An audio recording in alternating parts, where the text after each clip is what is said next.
ரெண்டு மாடு நமக்கு தேனிக்கு போகுதுங்கன்னா இது வந்து நம்ம என்ன சொல்ல போனா பட்ஜெட் ஃப்ரெண்ட்லி மாடுங்க. ஒரு HFல ஒரு 20 டேஸ், இது 20 டேஸ்க்கு மேல ஆகுங்க, அது ஒரு மாசத்துக்கு மேல ஆகுங்க. மினிமம் இந்த ரெண்டு மாடு சேர்ந்து ஒவ்வொரு மாசம் டைம் இருக்குதுங்கன்னா ஒரு ரேட்டு வைஸ்ல நம்ம அனுசரிச்சு வாங்கியிருக்கிறோம். ஏன்னா ஒரு பட்ஜெட் மீடியமா தான் எடுத்துட்டு வந்தாரு. நான் சொன்னேன், ஆனா குவாலிட்டி பார்த்து வாங்கி கொடுக்குறேங்க. ஒரு ஈத்து மாடு ஒன்று ஃபர்ஸ்ட் லேக்டேஷன் ஒன்று வாங்கி கொடுக்குறேன். ஆனா கண்டிப்பா ஒரு மாசம் டைம் இருக்குங்கண்ணா, ஒரு மாசத்துல இருந்து 5 நாள் கூடும் குறையுங்க, உங்களுக்கு ஓகேவான்னு கேட்டேன். பரவாயில்லைங்க, எனக்கு அந்த மாதிரி எடுத்து கொடுங்க, எனக்கு பட்ஜெட் அவ்வளவுதான் இருக்குது, அதுக்கு அந்த மாதிரி கொஞ்சம் பண்ணி கொடுங்கனாரு. அதுக்கு தகுந்த மாதிரியும் நான் பிரீட்ல குவாலிட்டி இல்லாம தரமா பார்த்து மடி வந்து உங்களுக்கு பொசிஷனா இருக்கிற மாதிரி பார்த்து கொஞ்சம் லேட்டா இருக்கிற மாதிரி எடுத்து கொடுத்துருக்கலாம். ஏன்னா பட்ஜெட் ஃப்ரெண்ட்லியா எடுக்க முடியுது, நம்ம அப்படிதான் எடுக்க முடியுங்க. அதாவது நமக்கு அவங்க பட்ஜெட் சொல்லி நம்ம நல்ல ஒரு ரெடி கண்டிஷனா பார்த்து ஒரு உதவாத மாதிரி எடுத்து கொடுக்க கூடாதுங்கண்ணா. மாடுல வந்து குவாலிட்டி இருக்குனுங்க, டைம் ஆனாலும் பரவாயில்ல எடுத்து கொடுத்துருக்கீங்கண்ணா. ஓகே, விலையில கம்மியா எடுத்து கொடுத்துருக்கேன், மடி லேட் ஆகிற மாதிரி எடுத்து கொடுத்துருக்கேன். ஓகே ஓகே, அந்த மாதிரி இருக்கிறவங்களும் இங்க வரலாம். இப்ப இந்த மாதிரி மாடெல்லாம் எவ்வளவு கறக்கும் மாடு? நான் இந்த மாடு மாதிரிலாம் ஒரு 18 லிட்டர் கறக்குங்கண்ணா. இந்த மாடு ஒரு 18 லிட்டர். ஒவ்வொரு மாடு 18 கறக்குங்கண்ணா. அவ்வளவுதான், நம்ம 20-25 இதை சொல்ல மாட்டேங்க. ஆல் பிளாக் டைப் 18 லிட்டர் கறக்குங்க. பல்லு இது 6 பல்லு ஆயிருச்சுங்கன்னா, இது 4 பல்லுங்க. இது ஃபர்ஸ்ட் லாக்டேஷன், செகண்ட் லாக்டேஷனுங்க. ஓகே ஓகேண்ணா. சோ பட்ஜெட்ல எடுக்கலாம்ன்றீங்களா? பட்ஜெட்ல எடுக்கலாங்கண்ணா, இந்த மாதிரி பட்ஜெட்ல எடுக்கலாங்கண்ணா. அதாவது நம்ம கர்நாடகா மாநில சிந்தாமணி மார்க்கெட் வந்து ஹை பட்ஜெட்ல ஒண்ணு இல்ல, நம்ம நினைக்க தேவையில்லைங்கன்னா பட்ஜெட் ஃப்ரெண்ட்லியாவும் எடுக்கலாம். இங்க இருக்கிற பட்ஜெட் ஃப்ரெண்ட்லியா எடுக்கலாம். அதாவது டைம் இருக்கிற மாதிரி எடுத்துட்டு போலாம், ஒன்னும் தப்பு இல்ல. நம்ம அது இந்த மாதிரி நம்ம எடுக்கிறத நான் ரெஃபரே பண்ணுவேன்.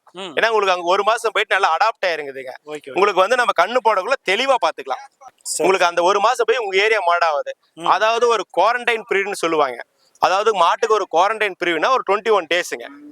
பெரிய பெரிய ஃபார்ம் ஒரு 100 மாடு, 500 மாடு, 1000 மாடு, 100-150 மாடு வைக்கிறவங்களாம் நம்ம எடுத்துட்டு போற மாடு வந்து அது கூட மிங்கிள் பண்ண மாட்டாங்க. ஒரு குவாரண்டைன் ஃப்ரீன்னு சொல்லுவாங்க. ஒரு 21 டேஸ் அது வந்து தனிமைப்படுத்துவாங்க. அந்த மாதிரி தனிமைப்படுத்திட்டு அதுக்கு பிளட் எல்லாம் முறையா செக் பண்ணிட்டு எனாப்ளாஸ்மா இருக்கா, தைலாரிஸ் இருக்கா, பேபி சோர்ஸ் இருக்கா, அபார்ட் ஆகுறது இருக்குதான்னு பாப்பாங்க. அது கண்ணு தள்ளுறது, அதாவது எந்த டிசீஸ் நம்ம உள்ள வந்துடக்கூடாது. FMD பெரிய ஃபார்ம்ல ஒரு 21 டேஸ் குவாரண்டைன் போட்டு தனியா வச்சிருவாங்க. அதாவது நமக்கு வந்து பாத்தீங்கன்னா எந்த பிரச்சனை வராம பாத்துட்டு அதுக்கப்புறம் தான் மாடு கூட மிங்கிள் பண்ணுவாங்க. அதெல்லாம் நமக்கு பிளட் செக் பண்ணி பார்த்துட்டு தான் 21 டேஸ் தனிமைப்படுத்திட்டு இந்த மாட்டுக்கு எதனா பிரச்சனை இருக்குதான்னு பார்த்துட்டு நல்ல குவாலிட்டி இருந்தா மட்டும்தான் அந்த ஃபார்முக்குள்ள சேர்த்துவாங்க. Okay okay. இப்போ இந்த சந்தையில வந்து பாத்தீங்கன்னா HFல வந்து தலை சீத்து 2வது சீத்து வந்து என்ன விலையில இருந்து எடுக்கலாம்னா? நான் விலையில ஒரு 80 ரூபாயில இருந்து ஆரம்பிச்சு 1 ரூபாய்க்கு மேல வரைக்கும் எடுக்கலாங்கண்ணா. 80 இருந்து? ஆமாண்ணா, தலை சீத்து நல்ல டாப் பிரீடு வந்து 80 ரூபாய்க்கு மேலதான் வருங்க. ஏன்னா 20 லிட்டர்ஸ் எபோ கறக்கிறதெல்லாம். ஏன்னா நம்ம அளப்புக்கண்ணு நீங்களும் வீடியோ போடுறாங்க, 40 ரூபா, 35 ரூபா, 50 ரூபா கூட வந்துருதுங்க. அதுக்கு மேல அவங்க 10 மாசம் சென பண்ணி வரணும் இல்லைங்களா? ஒரு யதார்த்தமான நம்ம ஒரு இருக்கிற உண்மையை நம்ம சொல்லி ஆகணும்.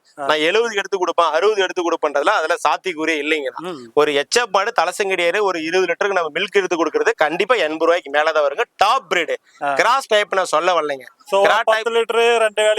அந்த மாதிரி நம்ம கம்மி எடுத்துக்கலாம், 60 ரூபாயில கூட எடுத்துக்கலாம். ஒரு தலசம் ஃபர்ஸ்ட் லாக்டேஷன்ல 20 லிட்டருக்கு நம்ம மேல பால் வரணும், மில்க் வரணும்னா 80 ரூபாய்க்கு மேலதாங்க வருங்க.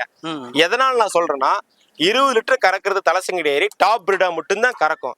அது நம்ம கண்ணே ஊக்கமா இருக்கணும். அந்த கண்ணுக்குட்டியே நமக்கு 30,000-40,000 வாங்கி வளர்த்திருப்பாங்க.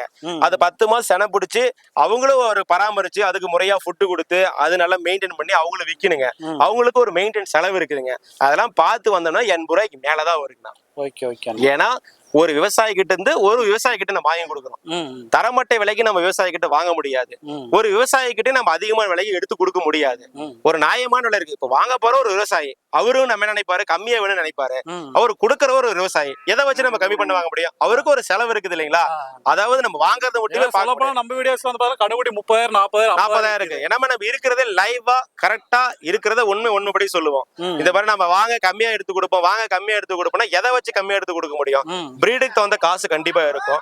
அதே மாதிரி கம்மியா எடுத்து கொடுப்போம்னா அதுக்கு தகுந்த குவாலிட்டி எடுத்து இருப்பேன், அதுக்கு தகுந்த லாக்டேஷன் எடுத்து கொடுப்பேன். இதெல்லாம் பாருங்க பிரீட்ல இருக்குது, ஒவ்வொரு மாசம் டைம் இருக்குது. இதுல வேணா நம்ம பார்கிங் பண்ணி கம்மி பண்ணி வாங்கி தரலாம். இதுவே ரெடி கண்டிஷன்ல இருந்தா வாங்க முடியாது, நம்ம இப்ப எடுத்த விலைக்கு வாங்க முடியாது. இதுலதான் காம்படிஷன் பண்ண முடியுமோ இல்லையோ, நல்ல பொருளை நான் தர மட்டத்துக்கு வாங்கி தரேன்றதுல சாத்தியக்கூறியே இல்லைங்க. எல்லாம் எடுத்து முடிச்சிட்டீங்களா? எல்லாம் எடுத்து முடிச்சிட்டேன், ஓரளவுக்கு எடுத்து முடிச்சிட்டேங்க. ஓகே, இங்க எடுத்தோம்னா வண்டி எல்லாம் அப்படின்னா நான் வண்டி பார்த்தேன்னா உங்களுக்கு வந்து பார்த்தோன்னா ஒரு சேலம் வரைக்கும் நம்ம ஒரு ஈச்சர்ல மிங்கிள் பண்ணிக்கிறீங்க. அங்க போய் தனித்தனியா பிரிச்சுக்கிறீங்கண்ணா. ஓகே ஓகேண்ணா. சோ எல்லா ஊருக்கும் வண்டி இருக்கு? எல்லா ஊருக்கும் வண்டி இருக்குங்கண்ணா. சரி.